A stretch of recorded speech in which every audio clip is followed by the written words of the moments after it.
मुश्ताक आफ्ताब जमाले मोहम्मद माँ बंदाए मोहम्मदा आले मोहम्मद मनात हत्तरात गुलामी मुस्तफा मातम करी गुलाम बिलाले मोहम्मद इंतसाल मोहम्मद फलक फल दिलाते कमाल मोहम्मद बसत को सदा करता बेचाराए जामी गुलाम गुलामाने आले मोहम्मद अल्लामा जामी আপনার এই পবিত্র কালাম পড়ে সামান্য কিছুটা বক্তব্য পেশ করছি।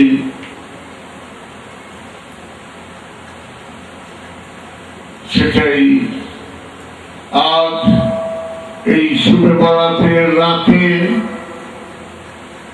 6 অগাস্ট আমি প্রথমেই শুরু করছি।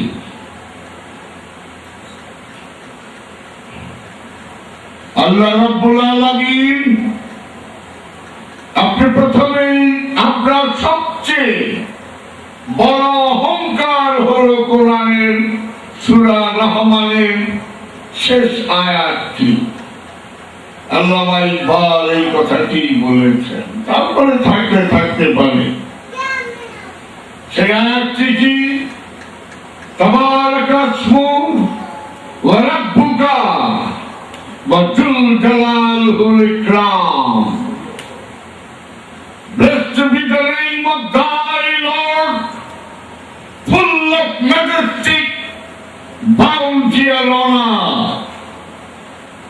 আমি সেই যুল জালাল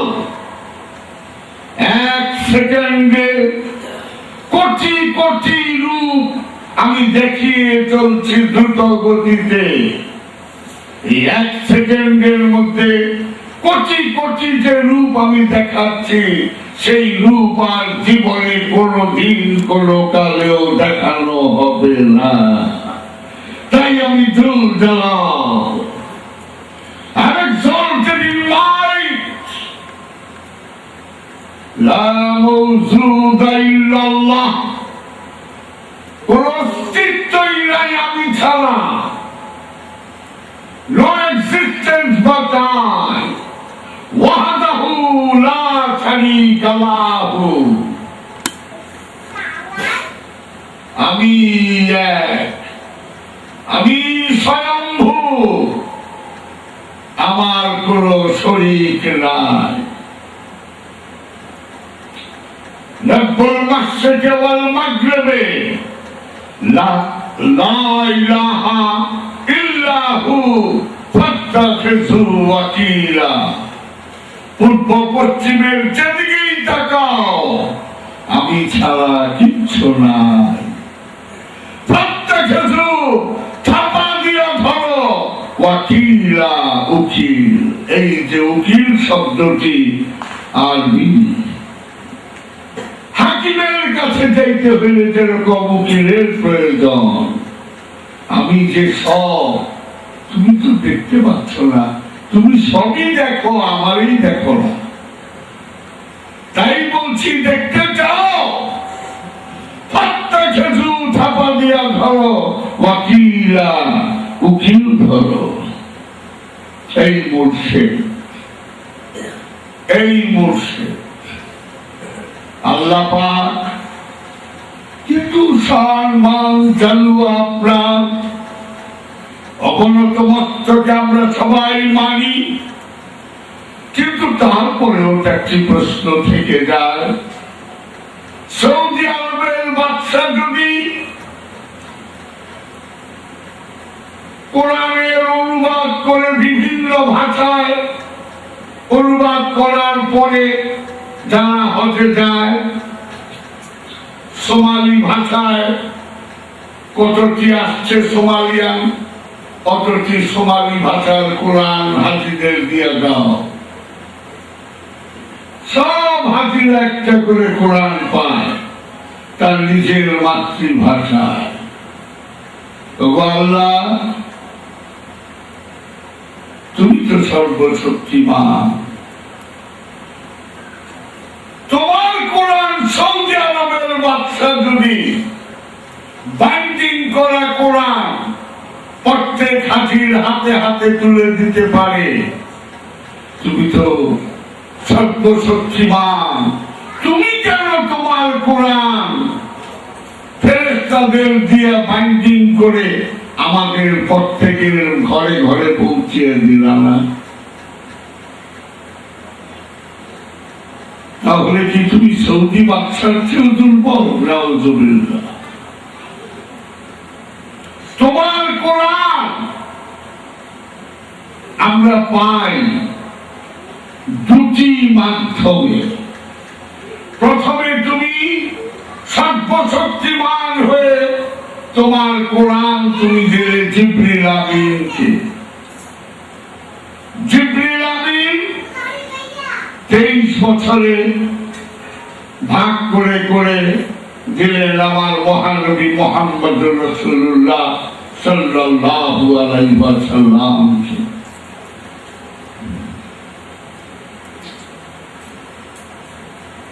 তোমার কালাম, তোমার কোরআন প্রথমে তুমি দাও জিবরিলকে, জিবরিল দেয় মহানবীকে। মহানবীর ঠোঁটে কেন তোমার কালাম পাবো? আর যদি মহানবীর ঠোঁটেই কালাম পায়, তাহলে তুমি সর্বশক্তিমান হইয়া দুইটা উছিলা বা মাধ্যম গ্রহণ করলাম সর্বশক্তিমান হইয়া। তুমি সর্বশক্তিমান হইয়া দুইটা মাধ্যম নিলা, দুইটা মিডিয়া গ্রহণ করলা। প্রথমে জিবরিল, তারপরে মহানবী, তারপরে আমরা মহানবীর ঠোঁটে কোরআন পাই।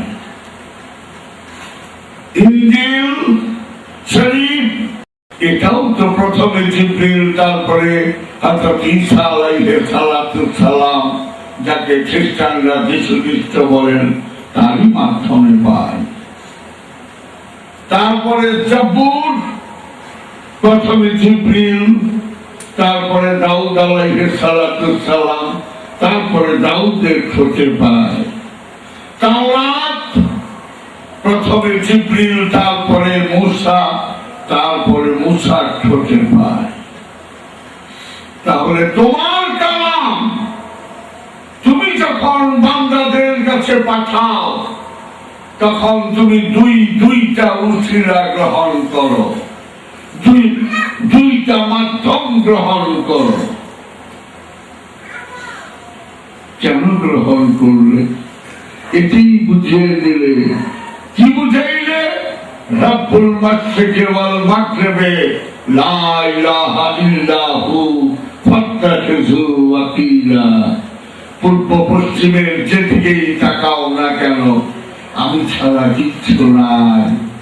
এই রহস্য দেখতে চাও? ফাত্তাখিযু, ছাপা দিয়া ধরো, ওয়াকিলা, উকিল ধরো। সুতরাং তুমি, তোমার তো আর বলা যাবে না তুমি দুই গুরু ধরছ। তুমি আল্লাহ, তোমার তো বলা যাবে না তুমি দুই পীর ধরছ, নাউযুবিল্লাহ।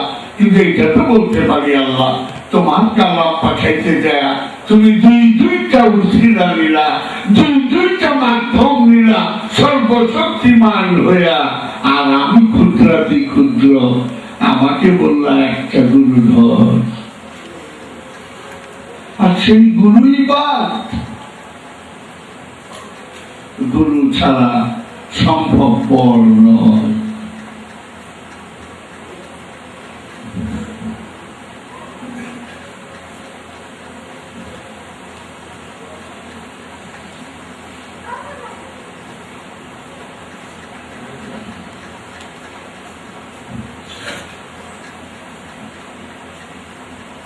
তোমার আল্লাহ তোমার প্রত্যেকটা কথার মধ্যে রহস্য থাকে, অনেক রকম অর্থ হয়, বুঝতে পারি অনেক সময় একদম মাথায় খেলে না। কিরকম? তুমি কোরআনের আদ আর সামুদ জাতিকে সমূলে ধ্বংস করে দিয়েছ, এটা সবাই জানে। আদ আর সামুদ জাতিকে তুমি সমূলে ধ্বংস করছো। কেন করেছিল? মাত্র একটি কারণে ধ্বংস করেছিল, একটি কারণ। সেই কারণটা কি? আদ আর সামুদ জাতি মূর্তি পূজা করত। এই মূর্তি পূজার অপরাধে তুমি আদ আর সামুদ জাতিকে সমূলে ধ্বংস করছ, মেনে নিলাম। এই আদ আর সামুদ জাতির মূর্তি পূজা 500 বছর আগে থেকে অখণ্ড বিশাল ভারতের মধ্যে অসংখ্য মূর্তি পূজা হচ্ছে। দুর্গা, লক্ষ্মী, সরস্বতী, কার্তিক, গণেশ, মহাদেব, শ্রীনাথ, জগন্নাথ, কত মূর্তির পূজা হচ্ছে। আল্লাহ পাক এই অখণ্ড ভারতে এত মূর্তি পূজা হলো 500 বছর আগে থেকে আদ আর সামুদ জাতি। সেই অখণ্ড ভারতকে তুমি সেই সব মূর্তি পূজারকদেরকে সমূলে ধ্বংস করো নাই? আমার এটা উত্তর দাও। আদ আর সামুদ জাতির মূর্তি পূজার অপরাধে তুমি ধ্বংস করেছ। এটা কুরআনের কথা। তাহলে তোমার দৃষ্টিতে, তোমার চোখে কি অখণ্ড ভারত পড়ে নাই? তুমি তো সবই দেখো। তাইলে এই যে অখণ্ড ভারতের মধ্যে মূর্তি পূজা হচ্ছে, এদেরকে তো তুমি শাস্তি দিলা না, এদেরকে তো তুমি সমূলে ধ্বংস করলা না। এই কি রহস্য? নিশ্চয়ই এর মধ্যে রহস্য আছে। কোন মূর্তি? এটা কি মাটির মূর্তি, নাকি বস্তু পূজার মূর্তি, না আত্মপূজার মূর্তি? একটু খেয়াল করে দেখো। নবীর কিস্তি, এই এতটুকু একটা কিস্তির মধ্যে তুমি জোড়ায় জোড়ায় ওই নৌকার মধ্যে ভরলা। খুব সংক্ষেপে জোড়ায় জোড়ায় ভরলা। 18,000 মাকলুকাত এর মধ্যে জোড়ায় জোড়ায় তোমার নৌকার মধ্যে ভরলা। হাতি হাতিনি, বাঘ বাঘিনী, সিংহ সিংহী, এইরকম করে ভরলে এগুলো আবার এই বন্যার মধ্যে খাওয়ান দিতে হইব, বাঘের দিতে হইব হরিণের ঠ্যাং, কলা গাছ দিলে খাইব না, হাতির লিগা কলা গাছ। 50 লক্ষ টনের জাহাজ বানাইতে হয়। জাহাজের মধ্যে সব তুমি ভৈরা লইলা, এই 18,000 মাকলুকাত তুমি এতটুক নৌকার মধ্যে ভরলা। কিছু কি করে সম্ভবপর হয়? আসলে এর অর্থ আমরা জানি না। এটা দেহ নৌকা, নুনবীর নুনের দেহের নৌকা। যারা অনুসরণ করেছে তারাই সেই নুনের নৌকায় চলেছে। তার ছেলে কেনান নুনের নৌকা অস্বীকার করেছিল, না হলে এই 18,000 মাকলুকাত জোড়ায় জোড়ায় একটা এই কিস্তির মধ্যে নেওয়া মোটেই সম্ভবপর নয়। এটা দেহ নৌকা। এই রহস্য অনেকেই বুঝতে পারে না।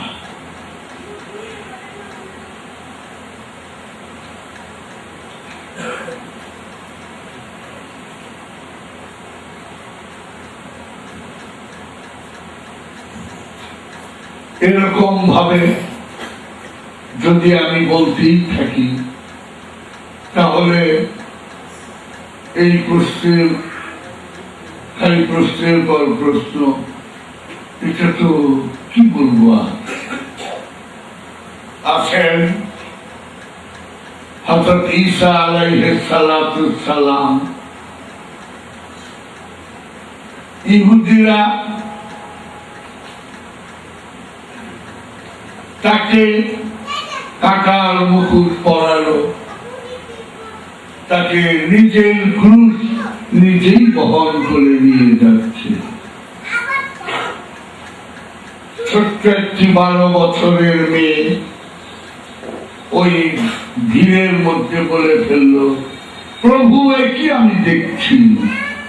3 মাস আগে গলিল প্রদেশে আমার ফুফু লেজারা, তুমি 7 দিনের মরা, তুমি যে বললা লেজারাতে কমফোর্ট, লেজারাত উঠে দাঁড়াও, আমার ফুফু সঙ্গে সঙ্গে দাঁড়িয়ে গেল। বাইবেলের দলিল না, এটা কোরআনের দলিল। ওয়াউবিউল আকমাহা ওয়ালাব্রাসা ওয়াউবিল মাউতা বিইذنিল্লাহ। ঈসা আলাইহিস সালাতুস সালাম তথা যীশু খ্রিস্ট যখনই বলতেন হে মুর্দা উঠে যাও আল্লাহর হুকুমে, সঙ্গে সঙ্গে উঠে যেত।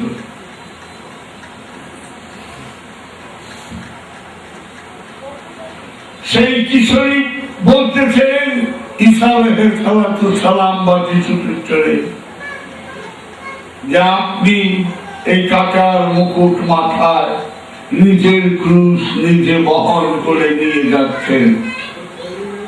আপনি তো একটু বললেই হয় এই কাটার মুকুট মাথাতে জায়গা, এই ক্রুশ আমার কাঁধের পেতে জায়গা, এটা বললেই তো চলে যায়। 7 দিনের মরা, তারে বললেন উঠা দাঁড়াও, ধান করে উঠা দাঁড়াইল। আপনি একটু আপনি বলতে পারেন না, এটা বললেই তো জায়গা। যিশু সেইখানেই দাঁড়াইলেন, দাঁড়ায় আছে কিশোরীকে বলতেছে, daughter, কন্যা, spirit is not accepted by the devil, therefore I am going. কন্যা, দেবতাকে কোনদিন অসুরেরা গ্রহণ করে নাই, করে না, করবেও না, তাই আমি চলে যাচ্ছি। এই যে দেখছো যারা দাঁত বের করে আমার দিকে চিৎকারির ভাষায় হাঁটতেছে, তুমি এদেরকে মানুষ দেখো, এরা মানুষ রূপী অসুর। এই অসুরেরা দেবতাকে কোনদিন গ্রহণ করে নাই, তাই আমি চলে যাচ্ছি। তারপরে এখানেও শেষ না। ইহুদি মোল্লারা, ওদের নাম হলো রাব্বি সেনহাকশন সেলেগম।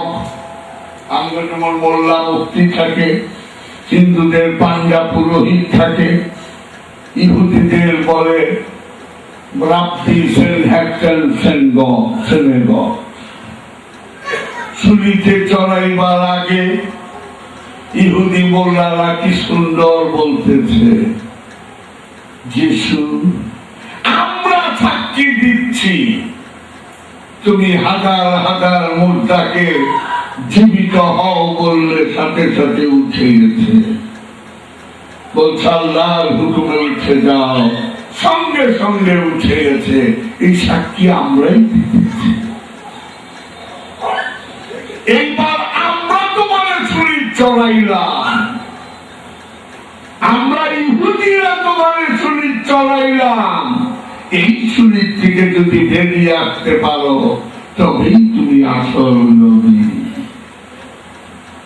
দেখছো যুক্তিটা? কলমুদ্দিন ছলমুদ্দিন আল্লুমিয়া ফাল্লুমিয়া যদি আমি বেদম আমরা সব ঠাকুরটা মৌলবীরা তো ঠিকই করছে, একটা কিছু করে পারছ তুমিও বেরিয়ে বলতাম না? আমরা তো হৃদ আসবা, আমরা ওইটা বলি তো মাথায় তো কিচ্ছু নাই আমার। কি যুক্তিটা দিচ্ছে? আমরা সাক্ষী দিচ্ছি হাজার হাজার মুর্দারে কুম্ভে আল্লাহর হুকুমে উঠে যাও বললে উঠে গেছে। এইবার তোমারে আমরা ছুরিতে দিয়ে মেরে ফেলবো, এইখান থেকে বেঁচে আসো। হাজার হাজার মানুষ মরা মানুষের যাত্রা করছো, তুমিও বাইরে আসো। যদি বাইরে আসো তাইলে তোমার সাচ্চা নবী মনে করব এবং মেনে দেব। প্রতিউত্তরে যিশু কি বললেন? ফ্যাল করে চেয়ে রইলেন, তারপরে বললেন Father, forgive to them, they knew not what they do. আল্লাহ তুমি তাদেরকে ক্ষমা করে দিও, তারা কি করছে তা তারা নিজেরাই জানে না। কেন বেরিয়ে আসলো না? কেন বেরিয়ে আসলো না? কোরআনের সূরা হুদের 118 নম্বর আয়াতটি পড়লেই বুঝতে পারবেন কেন বেরিয়ে আসে নাই। ওয়ালা উসা রাব্বুকুম লাযালান্নাসা উম্মাতাও ওয়াহিদাতাও ওয়ালা ইয়াযালুনা মুখতালাফিন। আমি আল্লাহ যদি ইচ্ছা করি নিমেষের মধ্যে সব মানুষ আমি মুসলমান বানিয়ে ফেলতে পারি, পারে। ওয়ালা না না ইয়াযালুনা রাখিয়া দে মুখতালাফিন, পরীক্ষা করার জন্য। এই দুনিয়াতে আমরা সবাই আসছি আল্লাহর পরীক্ষা দেওয়ার জন্য। ফেল করবা আবার আইবা, ফেল করলেই মরণ মানি কিয়ামত, মরণ মানি কিয়ামত। কিয়ামতের সাথে সাথে উঠাইব, মরলে কিয়ামতের সাথে সাথে আবার আইবেন। হিন্দুরা পুনর্জন্মবাদ, মুসলমানদের কিয়ামত আবার আসবেন লাউ মানি কটু, কটু মানি লাউ।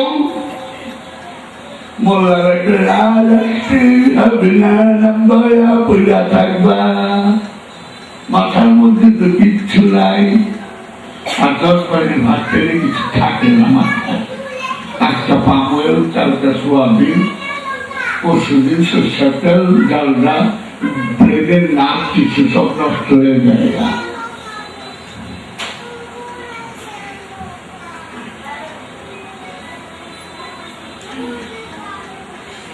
ولو شاء ربكم لجعلنا أمة واحدة ولا يزالون مختلفين। আমি আল্লাহ ইচ্ছা করলে নিমেষের মধ্যে সব মানুষকে মুসলমান বানিয়ে ফেলতে পারি। না না না ইয়াযালুনা রাখিয়া দেই মুখতালাফিন, পরীক্ষা করার জন্য। এই পরীক্ষায় তুমি আমি আমরা সবাই আছি। ডাব্বা মারবা মরবা, আবার আইবা, ডাব্বা মারবা আবার আইবা। এই পুনর্জন্মের চক্রের মধ্যে ঘূর্ণায়মান, বুঝছো?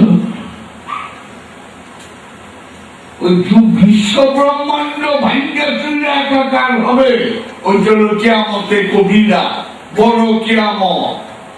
৩,৫০০ কোটি বছর হয়ে গেছে, এখনো সেই কিয়ামত হয় নাই। অথচ বুখারী, মুসলিম, আবু দাউদ, নাসাই, তিরমিজি, মিশকাত, বাইহাকি, ইবনে মাজাহ, দারকুতনি, মালিকি, হাম্বলি, আহমদি, দারিমি, নঈমি, তাবরানী, বয়জবী, শরীয়তুল মুতাওয়াতির, মালিকি, মুওয়াত্তা, হাসান বলি, ফতুল বারী, দাইলুমি, লাতিন, 23টি হাদিস গ্রন্থের মধ্যে আমরা যখন পড়ি, সাহাবীদের আমার মহানবী বলতেছেন কিয়ামত তোমার ধারে উৎপাতিয়া আছে, আমলে সালেহা করো। কিয়ামত তোমার দরজার চিকল ধরে খটখট করছে, আমলে সালেহা করো। কিয়ামত তোমার বৃদ্ধগুলির সঙ্গে, আমলে সালেহা করো। কিয়ামত তোমাকে ছায়ার মতো অনুসরণ করতেছে, আমলে সালেহা করো। তাহলে সাহাবীরা তো ১,৫০০ বছর আগে চলে গেছে, কিয়ামত তো হয় নাই, দরজার শিকলে খটখট করতেছে। এই ১,৫০০ বছর খালি খটখটি করতেছে। এইটাই কিয়ামতের সগীরা। একটা মানুষের মৃত্যুই তার জন্য কিয়ামত, এটি ছোট কিয়ামত। তাই কোরআন বলছে কিয়ামতের সাথে সাথে তোমাকে উঠানো হবে। আবার আবার একবার আবার যাইবা, আবার আসবা, এই ঘূর্ণায়মান চক্রের মধ্যেই ঘুরতে থাকবে যে পর্যন্ত না মুক্তি পাবে। ভোগের মধ্যে মুক্তি নাই, মুক্তির মধ্যে ভোগ নাই। জাহান্নাম ভোগ, জান্নাত ভোগ। জাহান্নাম দুঃখ ভোগ, জান্নাত সুখ ভোগ।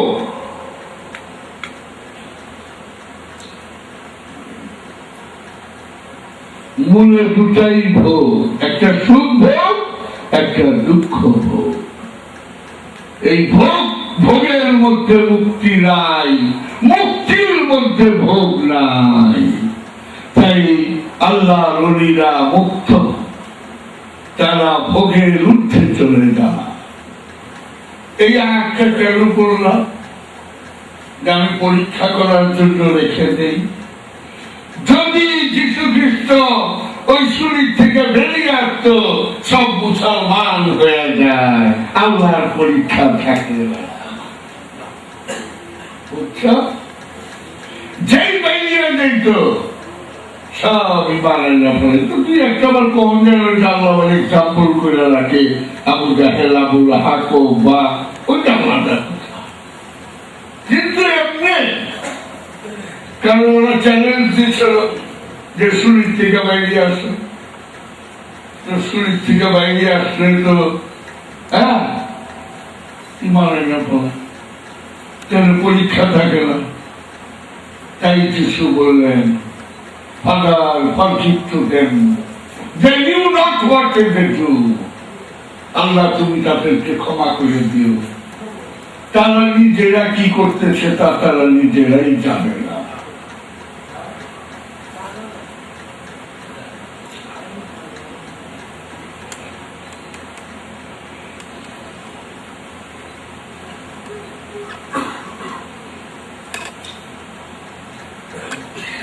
একটি প্রশ্ন খুব চমৎকার। আল্লাহ পাক যত নবী পাঠিয়েছে, কোরআনের মধ্যে সবচেয়ে বেশি যে নবীর নাম নিয়েছেন অনেকবার, সেই নবীর নাম হল মুসা কালিমুল্লাহ। আজিজ মিয়া কাওয়াল বলতেন, जो हर लफ्ज में आकर के जाते हैं उसको तो कलीम कहते हो।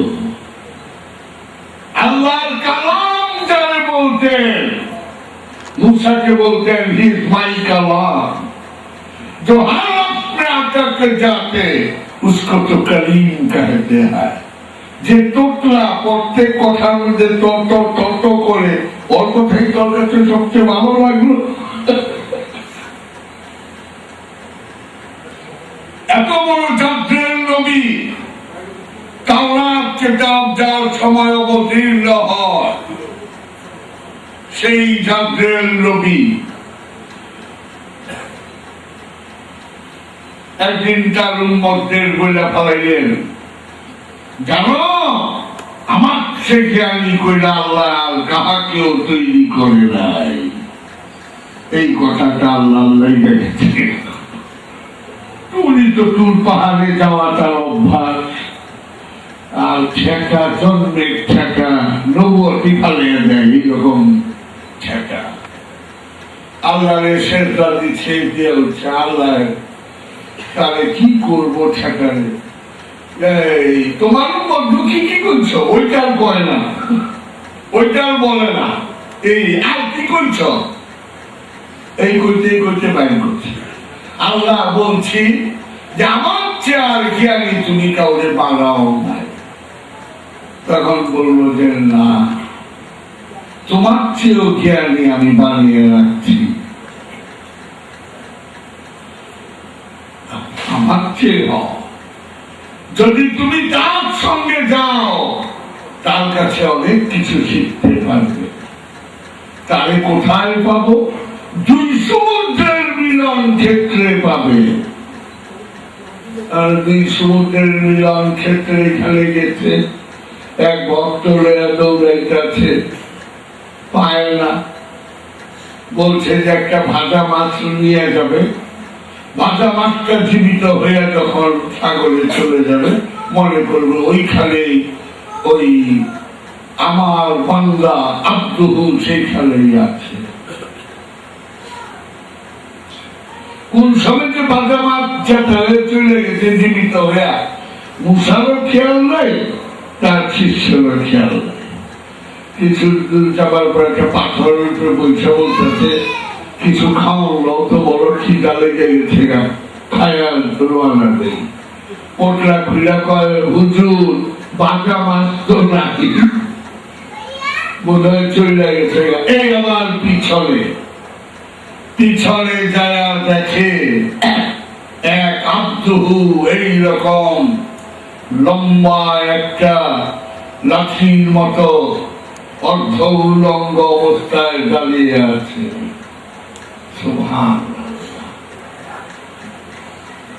সামনে গেলেন, তুমি মুসা? হুজুর হ্যাঁ, আমি খিজির কিন্তু বলি ওয়াহাবিরা সবচেয়ে বেশি ডরায় সূরা কাহাফে, আগুন হয়ে যায় শুনলে। কারণ মুসারে ধমকায় বলি, নবীরে ধমকায় বলি গলি, এটা ওরা সহ্য করার পারে না। বলি তো মানে না, ওরা তো বলি মানে না। খিজির বললেন, তোমার নাম মুসা?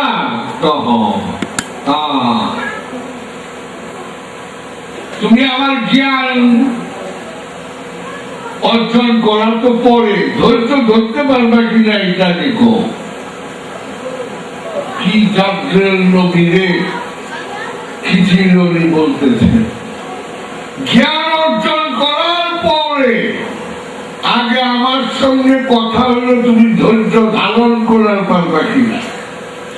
কয় ইনশাল্লাহ আপনি আমার ধৈর্যশীলদের সাথেই পাবে।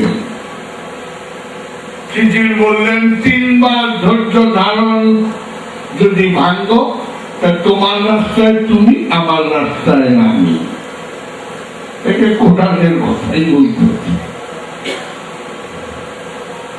আচ্ছা, 3 বারের পরে কিন্তু আর রাখুন না। কয়লা হুজুর ইনশাল্লাহ ধৈর্যশীলদের সাথে পাবেন, আমি ধৈর্য ধারণ করলাম। খিজিরের দিকে ছায়া সালা মনে মনে কয়, আমার চেয়ে বড় জ্ঞানী তুমি? ও গাইলাই কাপড় সুলেমান শালেঙ্কা বাংলা রক্ত সুলেমান শালেঙ্কা কয়জনে জানে? সুলেমান বেলতলি।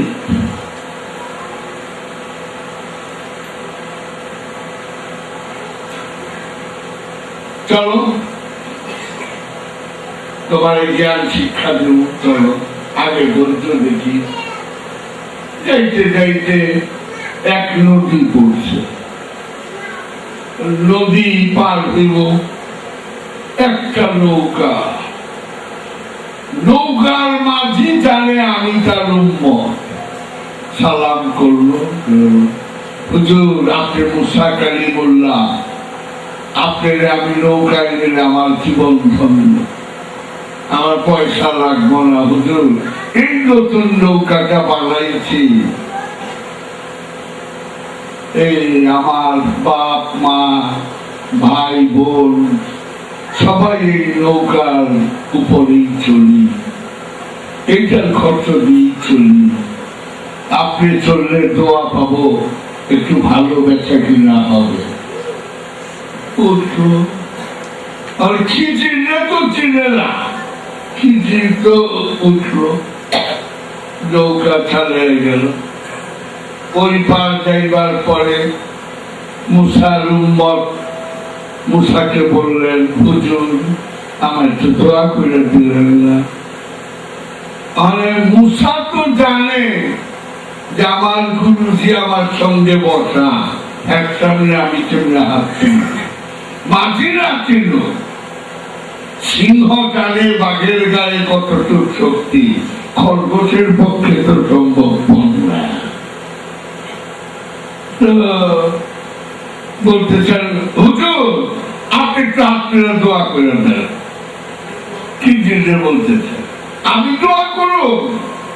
আচ্ছা তুমি নামো। মুসা নামলো, খিজিরে বললো যে নৌকা যে জায়গাটা পানিতে থাকে না, কিনারা বাটার ওই জায়গায় যায়, এইটা লাঠি লোহার লাঠি দিয়া একেবারে তলির একটা জায়গা ধান ধান কইরা খুইলা দিল, গপ গপ গপ গপ করে পালিয়ে নৌকাটা ডুবে গেল, নৌকাটা ডুবে গেল। এই মুসা চাইছে দেখলো,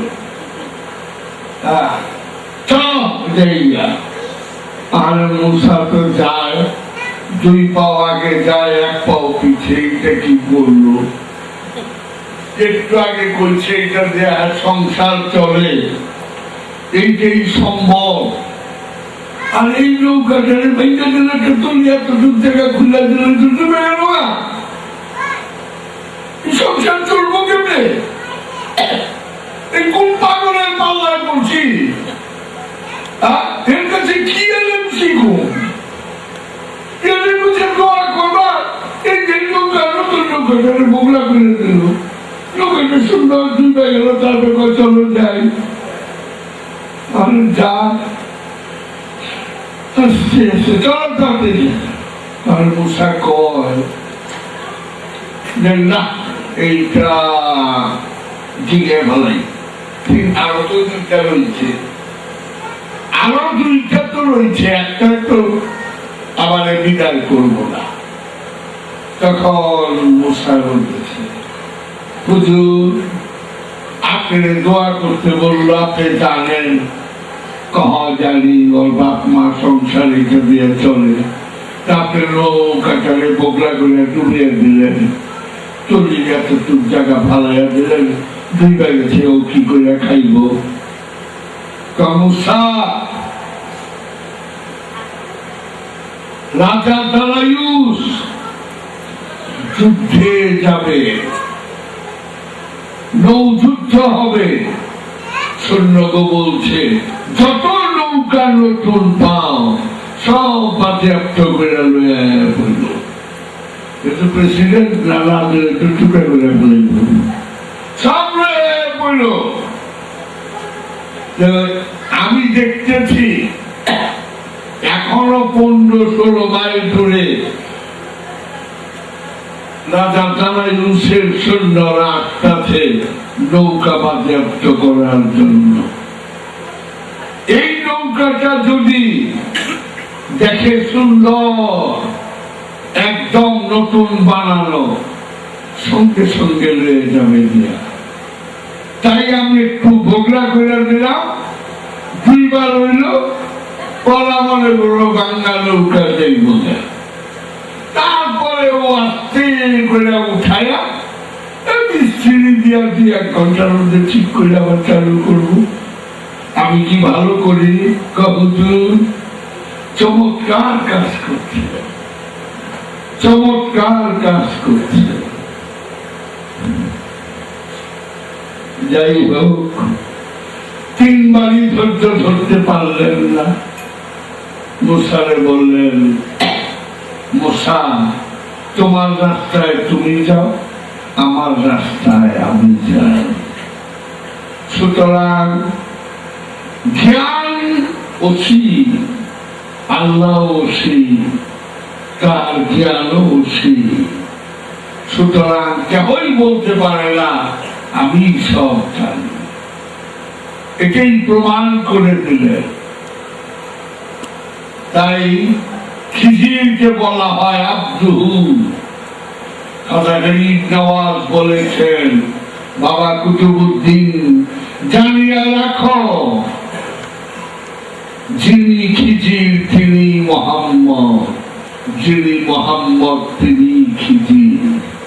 দলিল সূরা বনী ইসরাঈলের পয়লা আয়াত।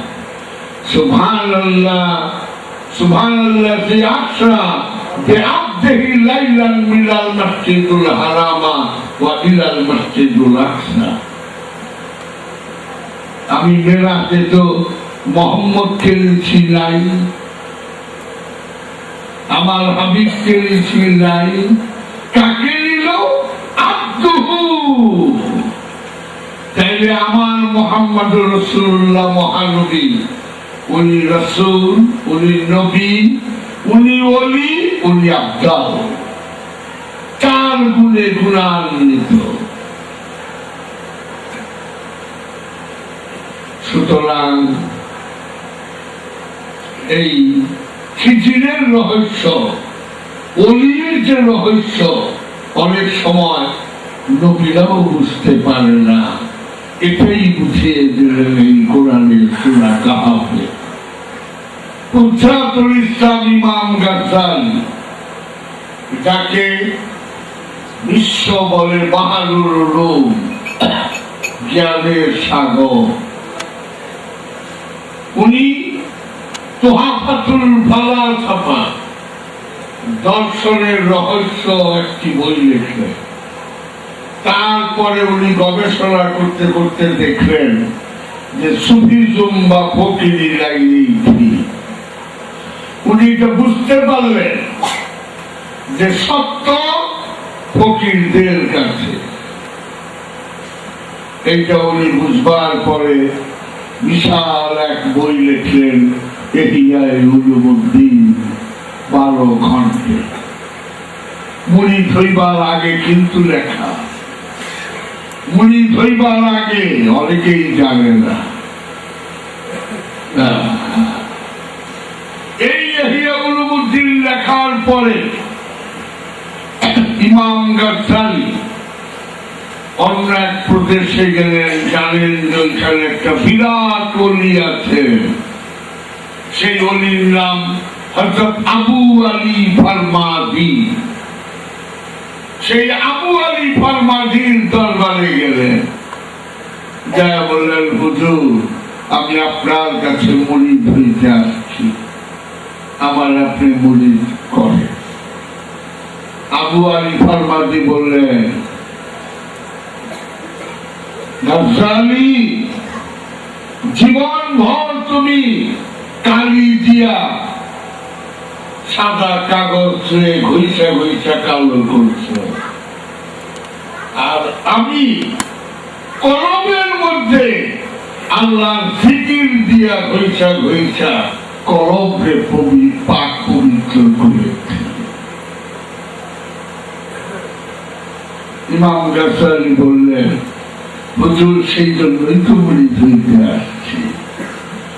মুরিদ করলেন, মুরিদ করে বললেন, তোমার 6 বছর মুরাকাবা মুশাহাদা করতে হবে, এইভাবে এইভাবে এইভাবে করতে হবে। 6 বছর মুরাকাবা করার পরে ইমাম গাজ্জালী আর 1 কলম লিখতে পারেন না, 1 কলম। যিনি নিজের কাপড়ের কাপড় নিজে কাইটা পইরা তারপরে চলে গেছেন, সেই হুজ্জাতুল ইসলাম ইমাম গাজ্জালী 6 বছর ধ্যান সাধনা করার পরে নীরব হয়ে গেলেন। মুরিদরা জিজ্ঞেস করছিলেন, হুজুর কিছু লিখবেন না? বলে, কি লিখবো, কার কথা লিখবো? কেবলটা বলছেন, এই সব রহস্যের কথা আছে দিওয়ানে শামসে তাবরিজে। সেই হযরত আবু আলী ফরমাদি, উনি লেখাপড়া জানতেন না। তারপরে আবার তোকলা ছিলেন। যদি প্রশ্ন করি, এত বড় জ্ঞানের সাগর, তিনি কেন লেখাপড়া জানতেন না? সেই আবু আলী ফরমাদির কাছে মুরিদ হইলেন কি জ্ঞান পাইবার জন্য? সেটা কি মাথার জ্ঞান না সিনার জ্ঞান? যেটা মহানবীকে জিবরিল আমিনের মাধ্যমে দিচ্ছে, মহানবীর মাথায় তো চাপ দেয়, সিনার মধ্যে চাপ দিচ্ছে। এটা সিনা দিলেন। সুতরাং এই সিনা দিলেন হাসিল করার জন্যই ইমাম গাজ্জালী হযরত আবু আলী ফরমাদির কাছে মুরিদ হয়েছে এবং সেটা পাইছে। ইতিহাসে আমরা দেখি সবচেয়ে বড় মৌলানা বলেন মৌলানা জালালউদ্দিন রুমি, যিনি মাসনবী শরীফ লিখেছেন। রিয়ন ডে নিকোলসন ব্রাউন বলেছিলেন, এত বড় মৌলানা হয় নাই, হয় না, হবেও না। সেই মৌলানা জালালউদ্দিন রুমি মুরিদ হইলেন গিয়া হযরত শামসে তাবরিজের কাছে। শামসে তাবরিজ আনলেটার মূর্খ কোয়া যায় না, মানে লেখাপড়া জানতেন না। আমি কিছুক্ষণ আগে বোধহয় আমার ঘরে কোনো ভক্তরে দেখাইছিলাম দেওয়ানে শামসে তাবরিজ এতখানি মোটা। শামসে তাবরিজ বলতেন, সেইটা রুমি লেখা রাখতেন। সেইটা আমার আফগানিস্তান থেকে জাতিসংঘের এক কর্মী 10,135 টাকা দিয়ে কিনা দিচ্ছে, এরকম বড়। এইটা আরেকজনেরই ছিল, বিশ্ব দরবার শরীফ আমার শরীফ। আমার ভোট করে বললেন, বাবা এটা কি অনুবাদ করবো? কিন্তু এই রহস্য তো বুঝাই যায় না, বলাও যায় না। আমরা উঠতে বসতে শয়তানকে গালি দিই, কারণ যত অপকর্মের মূল হোতা শয়তান।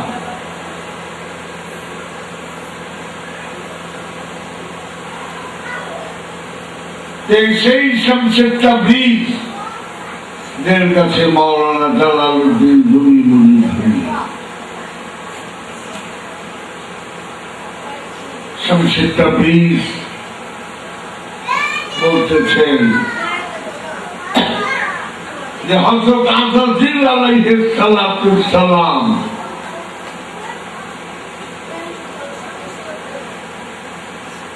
ফেরেশতাদের সরদার ছিলেন,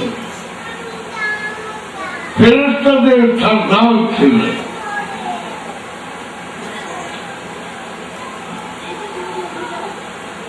তাকে বলা হলো, তুমি আদমকে সেজদা দাও।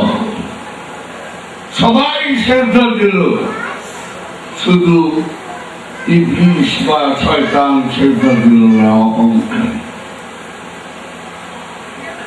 শামসে তাবরিজ বলতেছেন, যদি সেজদা দিয়ে দেয় আল্লাহ দুনিয়া তৈরি করতে পারে না। উনার বার্তা। আযাজিল দেখলেন যে আল্লাহ চায় দুনিয়া তৈরি করতে, কিন্তু দোষ রইব না, দোষ রইব না। তুই ইচ্ছা করে যদি আমার মহব্বতের দোষ কাঁদে ল, তাই আমি বানাবো। আমি ছেলে শুনে বিষ করেছি পান, প্রাণ দিয়ে সতেছি আমার এই প্রাণ। তুই যদি ইচ্ছা করে দোষ রস, তাহলে আমি বানাবো, আর নাহলে বানাবো। তাই শামসুর তাবরিজের ভাষায় হযরত আতাউদ্দিন ইচ্ছা করে সেজদা দিলেন না, ইচ্ছা করে লালতের তক্তা কান্দে নিলেন। আসলেন আদমের কাছে, আদমের ভিতরে তো নূরে মোহাম্মদী মওজুদ, নূরে মোহাম্মদ যার মধ্যে মওজুদ, উনি তো ভুল করতে পারেন না। উনি ধ্যানস্থ হয়েছে, দেখেন আল্লাহ চায় আমি গন্ধমটা খাই, কিন্তু দোষ রইব না। তুই খাইলে আমি দুনিয়া বানাইয়া পারি, আর না খাইলে বানাইলাম না, দোষ রইব না। দোষ যদি ইচ্ছা করে তুই লইলি, তাহলে বানাবো, নাইলে বানাইয়া পারলাম না।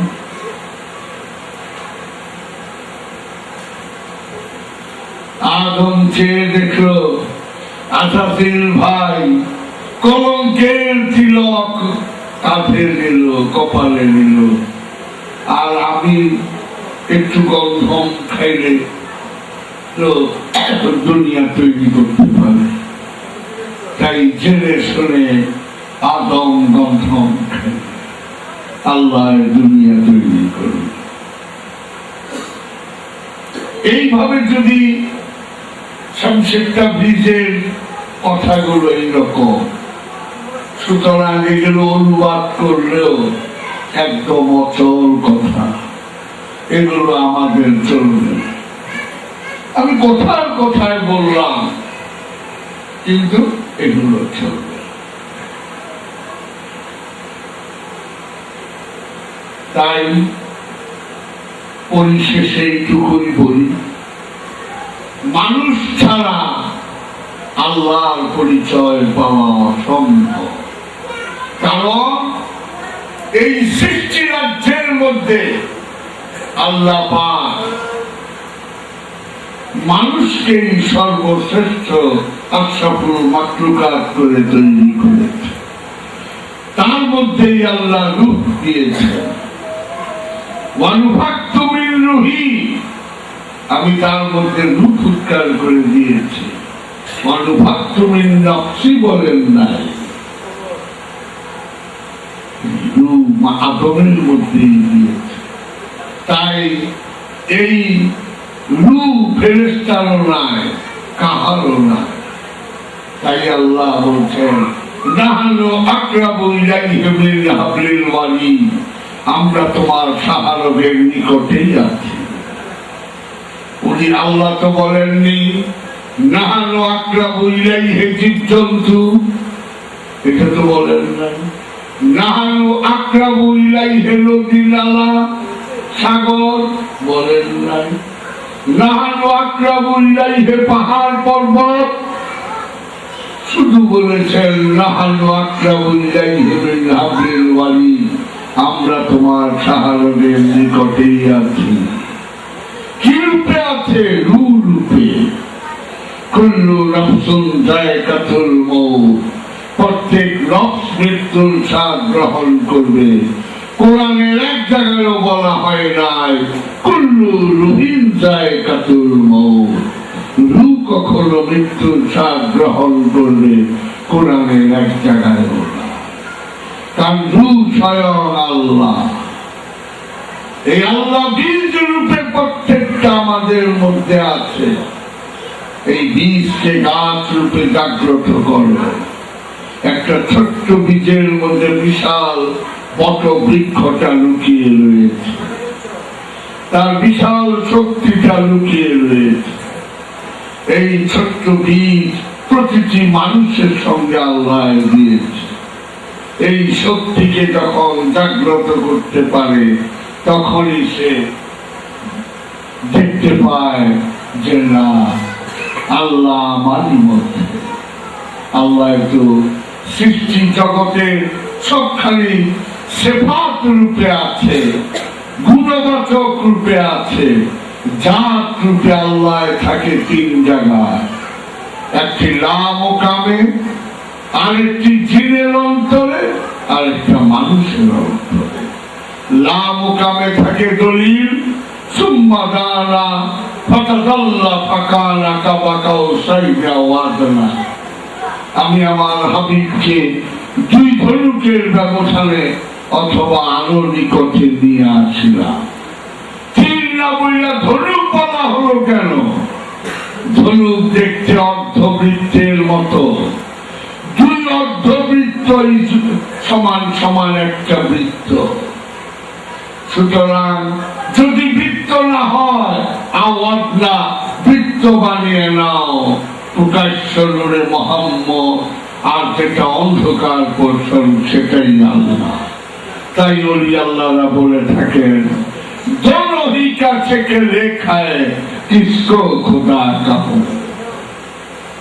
সুতরাং এই মানুষের মধ্যে খোদা জাত রূপে আছেন, লা মুকামে আছে, আর জিনের অন্তরে আছে। এই মানুষ সেই মানুষের মধ্যেই আছে যে মানুষ পীরে কামেল। যদি পীরে কামেল না পাও, তাহলে পীরে কামেলের সনদপ্রাপ্ত খলিফার কাছে মুরিদ হও এবং ধ্যান সাধনা করো। মহানবীর একটা জীবন হেরা গুহায় কাটাইছে।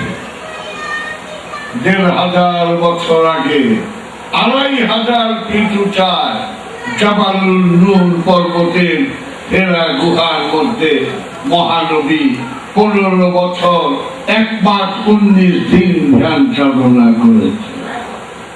ওনার তো ধ্যান সাধনার প্রয়োজন ছিল না। আদম যখন মাটি ও পানিতে ভাসমান, তখনও তো উনি নবী।